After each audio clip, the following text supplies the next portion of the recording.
নমস্কার। আজকে আমি আবার মা শারদার কিছু অংশ পাঠ করে শোনাবো ঠাকুরের সেবা থেকে। তো এর আগেও আমি আগের দিনও পাঠ করেছিলাম যে শ্রী মাকে যদি বোঝা যায় তো নিজেদের জীবনের অনেক সমস্যারই সমাধান করা যায়। তো সেই রকমই ব্যাপারটা যে শ্রীমা নিজে একজন নিজের কোনো সন্তান ছিল না, তার সত্ত্বেও তিনি সমস্ত জগতের মা ছিলেন। তো সেই রকমই তিনি নিজের সংসার বাদ দিয়েও প্রচুর যারা ভক্ত ছিল তাদের জন্য সমস্ত সময় নিজেকে তৈরি রাখতেন। তো শ্রী মার সেবিকা মূর্তি মনে হলে অন্তরে জাগে মা লক্ষ্মীর চিত্র। কখনো বসে আছেন নারায়ণ পদমূলে, আবার কখনো বা ব্যস্ত হয়ে আছেন রন্ধনশালা রন্ধন কাজে। তিনি পদসেবা করছেন ঠাকুরের বিশ্রামকালে, তেল মাখিয়ে দিচ্ছেন স্নানের আগে। ঠাকুরের দেহের অবস্থা বুঝে যখন সেটি রুচিকর ও পুষ্টিকর হবে বলে বুঝেছেন তখন প্রস্তুত করে দিচ্ছেন সেটা। সেবা করে ঠাকুরকে সন্তুষ্ট করতে কেউই সক্ষম ছিলেন না তার মতো অবস্থাভিজ্ঞও ছিল না কেউ। একবার মা ঠাকুরকে রেঁধে দেননি 3 দিন। প্রচলিত সংস্কার এই যে স্ত্রীলোকের পক্ষে মাসে ওই 3 দিন নিজ হাতে ঠাকুর দেবতা বা গুরুজনকে কিছু প্রস্তুত করে দেয়া চলে না। অন্যের হাতে খেয়ে অসুস্থ হলো ঠাকুরের শরীর। তিনি অনুযোগ করতে লাগলেন মাকে। এবং শরীরের রক্ত মাংস হাড় ইত্যাদি কোনো জিনিস অশুদ্ধ নয়, মনে বিকার না থাকলে সকল কাজই করতে পারা যায় ওই অবস্থায় ইত্যাদি কথা বলে তার আগে ধারণা দূর করে দিলেন। তো আমরা জানি যে আমরা যেটা সংস্কার যেটা আমরা মেনে আসি যে আমাদের যারা আমরা মহিলা তাদের যে আমরা অশুচি বলি যে মাসে 3 দিন বা 4 দিন, সেই রকম অবস্থায় আগেকার দিনের মানুষরা না এগুলো ভীষণভাবে মানত যে যেটা সেই অবস্থায় কোনো ঠাকুর দেবতাকে দেয়া যাবে না, যেটা আমরা প্রথম থেকে এরকম মেনে আসছি বলে আমরা কিন্তু এখনও সেটাই মানি। কিন্তু দেখুন এখানে কিন্তু ঠাকুর এই কথা বলে দিয়েছেন যে ওটা তো মানুষের শরীরে, যেমন মানুষের শরীরটাও তো তৈরি রক্ত মাংস হাড় দিয়ে, তো সেই রকমই ওই অবস্থায় কোনো অশুচি বোধ হয় না।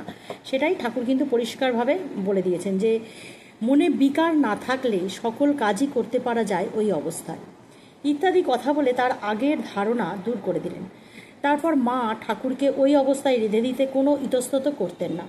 ঠাকুরও তার রান্না খেয়ে হাসতে হাসতে বলতেন, দেখো তো আমার শরীর কেমন ভালো হয়ে গেছে। ভাসুরপুর বিয়ে উপলক্ষে গিয়ে মাকে অনেক দিন থাকতে হয়েছিল দেশে।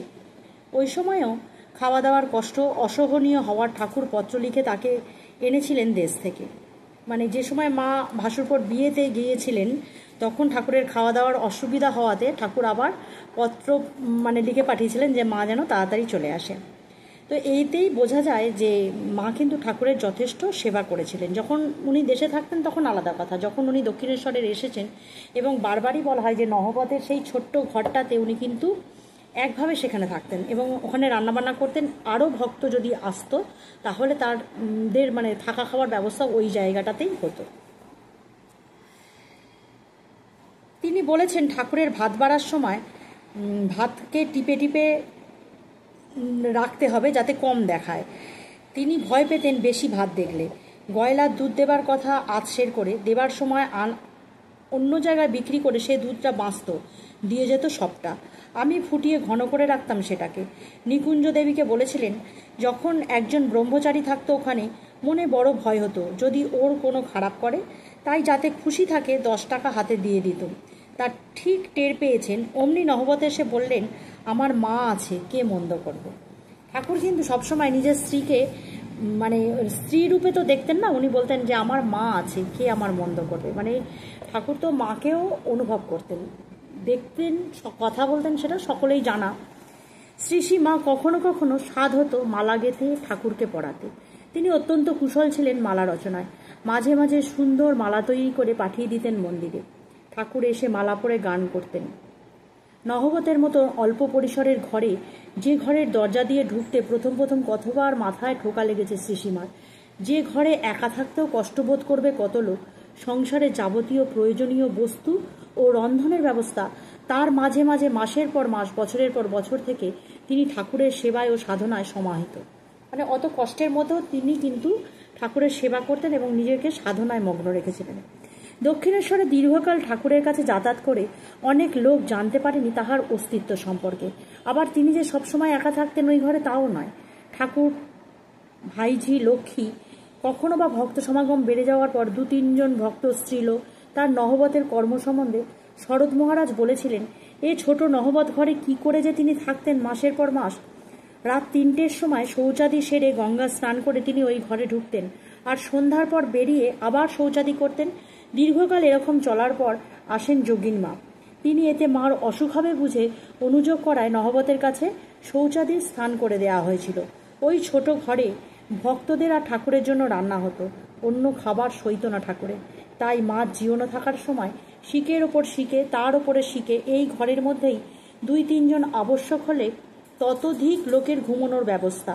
ঠাকুরের জন্মতিথি উপলক্ষে একবার 50-60 জনের খাওয়ার ব্যবস্থা হয়েছিল। সকল খাবারই তৈরি হয়েছিল ওই নহবতে। ওইখানেই খেয়েছিলেন মেয়ে ভক্তরাও। রাতে যোগিন মা ঠাকুরের কাছে গেলে ঠাকুর বলতেন, তোরা এত রাত্রে যাবি কোথায়? শোয়ার জায়গায় বা কোথায় হবে? আমার ঘরের পাশে ঘেরা বারান্দায় শুয়ে থাক। যোগিন মার কাছে ঠাকুরের প্রস্তাব বলতে গিয়ে দেখেন নহবত ঘর পরিষ্কার পরিচ্ছন্ন, শোবার জায়গা হয়ে গেছে। প্রয়োজন হলে মা কেমন অদ্ভুত ক্ষিপ্রতার সাথে সমস্ত কাজ করতে সক্ষম ছিলেন তার একটা আভাস পাওয়া যায় শরৎ মহারাজের উক্তিতে। তিনি বলতেন, পল্লীগ্রামের স্বাধীন ও স্বচ্ছন্দ জীবনের তুলনায় নহবত ঘরে বাস যে মুক্ত বিহঙ্গের পক্ষে পিঞ্জরে থাকার মতো, সেটা বুঝতে দেরি হলো না। ঠাকুর সত্য সত্যই নহবতের নাম দিয়েছিলেন খাঁচা, এবং সেখানে বাসকারী শ্রীশ্রীমা ও শ্রীমতী লক্ষ্মীকে একসঙ্গে সুখসারী নামে নির্দেশ করতেন। ঠাকুর থাকতেন দ্বিতলে, নহবতের দক্ষিণ দিকে একতলা বাড়িতে। সম্ভবত সেই কারণেই মা ব্যবহার করতেন ওপরতলার ঘরটি। অরূপানন্দকে বলেছিলেন, নহবতের নিচের ঘরটিতে ছিলাম, কখনো দেখিনি ওপরের ঘরটি। ঠাকুর একান্ত উদাসীন ছিলেন না, মানে ঠাকুরও যে মায়ের প্রতি উদাসীন ছিলেন তা কিন্তু না। তিনি শ্রীশ্রীমার সুখ স্বাচ্ছন্দ্যের বিষয়ে মাঝে মধ্যে পাড়ায় বেড়াতে বলেছিলেন তাকে। দ্বিপ্রহরে আহারের পর যখন পঞ্চবটি নির্জন হতো তখন মা ঠাকুরের উপস্থিতি কালীবাড়ির খিড়কির ফটক দিয়ে নিকটবর্তী পাড়ে গিন্নিদের বাসায় যেতেন। সেখানে সন্ধ্যা পর্যন্ত থেকে ও কথা বলে আরতের সময় পঞ্চবটি পুনরায় নির্জন হলে ফিরে আসতেন। তথাপি ক্ষুদ্র ঘরে দীর্ঘকাল থাকার ফলে মায়ের পায়ে বাত রোগের সূত্রপাত হয়। সমস্ত জীবন কষ্ট পেয়েছিলেন সেই বাতে। তো আজকে এ পর্যন্তই থাক, আবার পরেরটা আর একদিন পাঠ করে শোনাবো। তো আমরা মায়ের জীবনের এই সমস্ত পড়লে আমরা বুঝতে পারি যে মা কতটা কষ্ট সহ্য করেছেন, তবে তিনি জগতের কাছে মা হয়েছেন। আজকে সারদা মা সকলের মা। তো আজকে এ পর্যন্তই থাক। সবাই ভালো থাকবেন, সুস্থ থাকবেন, হাসিতে খুশিতে থাকবেন। আবার আসবো অন্য কোনো দিন, অন্য কোনো পাঠ।